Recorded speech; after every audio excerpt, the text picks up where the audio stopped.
उद्योग आपण सुरू करतो आहोत। आता हे सगळं सुरू करत असताना जसा पावसाळा सुरू होतो आहे तसंच आपलं शैक्षणिक वर्ष सुरू होतं आहे। शाळा कशा सुरू करायच्या, कॉलेजेस कशी सुरू करायची, विशेषतः विद्यापीठांच्या परीक्षांचं काय करायचं, अंतिम वर्षाची परीक्षा घ्यायची नाही घ्यायची, कधी घ्यायची, सगळ्याचा विचार सुरू आहे। पहिल्यांदी कॉलेजच्या अंतिम विद्यापीठाच्या अंतिम वर्षाच्या परीक्षेबद्दल मी बोलतो। काल सुद्धा मी त्याच्याबद्दल कुलगुरूंची एक बैठक घेतली। विभागवार सगळ्या कुलगुरूंची मतं मी आजमावून घेतली। सगळ्यांचं मत एक आहे, परीक्षा घ्यायची असेल तर तातडीने परीक्षा घेण्यासारखी आजची परिस्थिती नाही आहे। कारण ते कुलगुरू जरी असले, मी मुख्यमंत्री जरी असलो तरी आमच्यातला पालक हा आजही जिवंत आहे, आजही जिवंत आहे।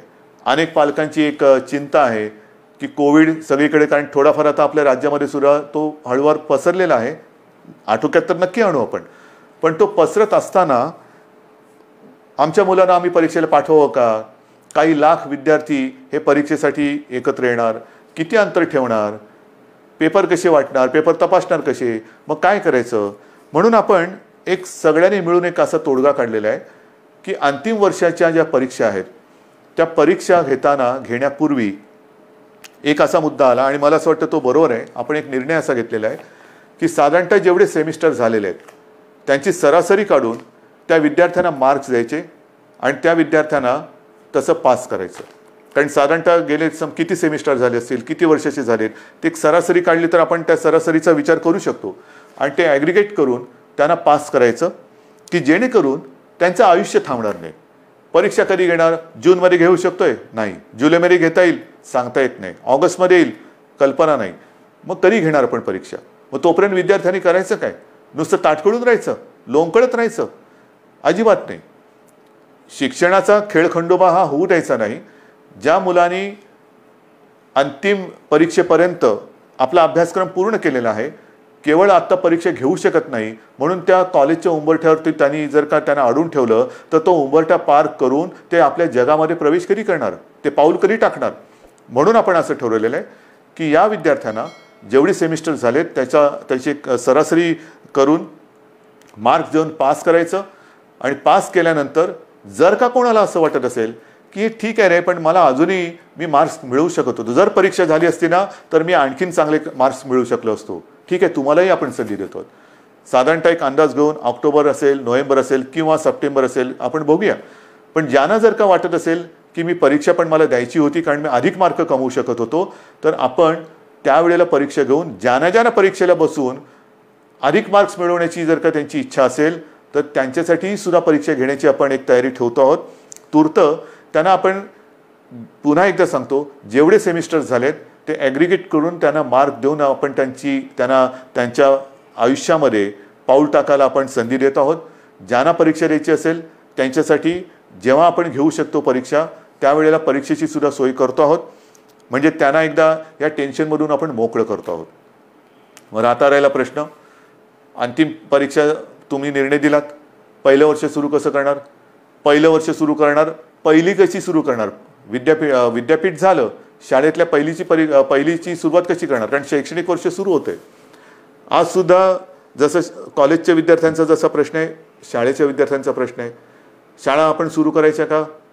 काही ठिकाणी तर शाळा आपल्याला नाईलाज म्हणून क्वारंटाईनसाठी वापरावं लागल्यात, त्या करता येतील, त्या सगळे ते क्वारंटाईनमधली व्यवस्था दुसरीकडे करून निर्जंतुकीकरण करून पुन्हा एकदा शाळा सुरू करू शकतो आपण।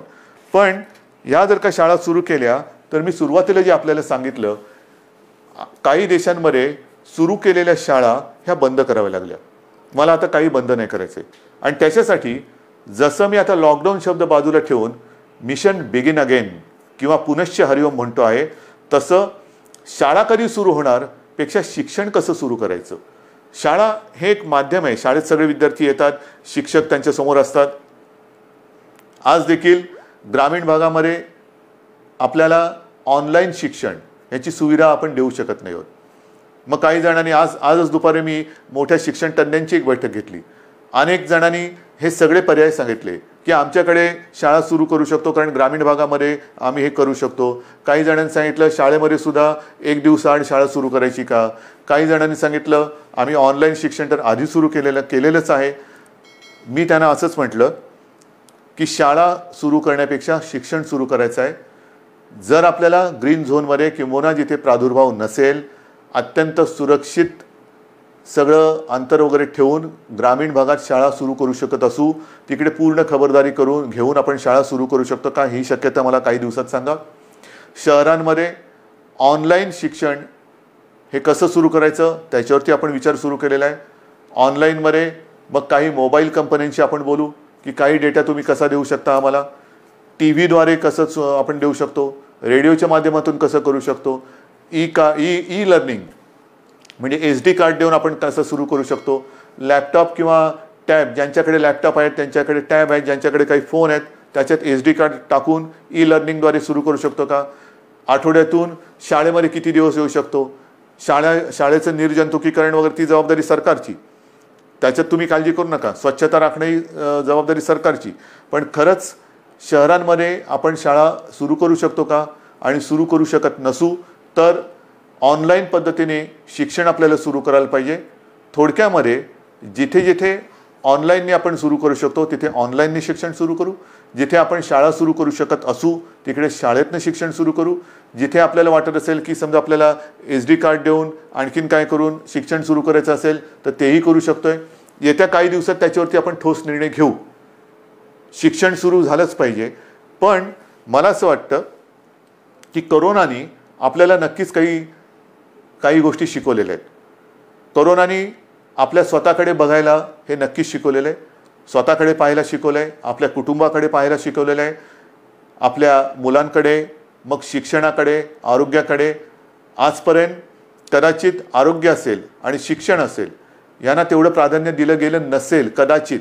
पण मला असं वाटतं की पुढचं आयुष्य जगताना जर आपण जीवनावश्यक वस्तू आणि जीवनावश्यक काही गोष्टी ह्या अशा संकटाच्या काळातही बंद होऊ न देता चालू ठेवल्या, तसंच शिक्षणसुद्धा किती मोठं संकट आलं तरी देखील कसं सुरू ठेवता येईल त्याच्याकडे आता आपल्याला लक्ष देण्याची गरज आहे. आरोग्य सुविधासुद्धा मोठ्या प्रमाणात वाढवण्याची गरज आहे. जसं आपण इकडे विशेषतः मुंबईपासून सुरुवात केली आपण, field hospitals, Bandra Kurla complex असेल, वरळीचे एक्झिबिशन ग्राउंड आहे, तिकडे मोठी फील्ड किंवा जम्बो फॅसिलिटी म्हणून हॉस्पिटल्स उभारली. मी असं ठरवलेलं आहे, आपल्या सरकारने असं ठरवलेलं आहे की येत्या काळात आरोग्याला प्राधान्य द्यायचं, शिक्षणाला प्राधान्य द्यायचं.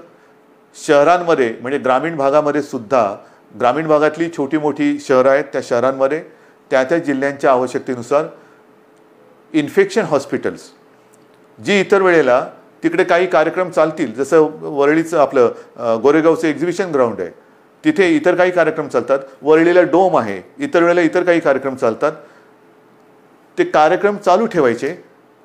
पण हॉस्पिटलची सुविधा ही तिकडे सज्ज ठेवायची.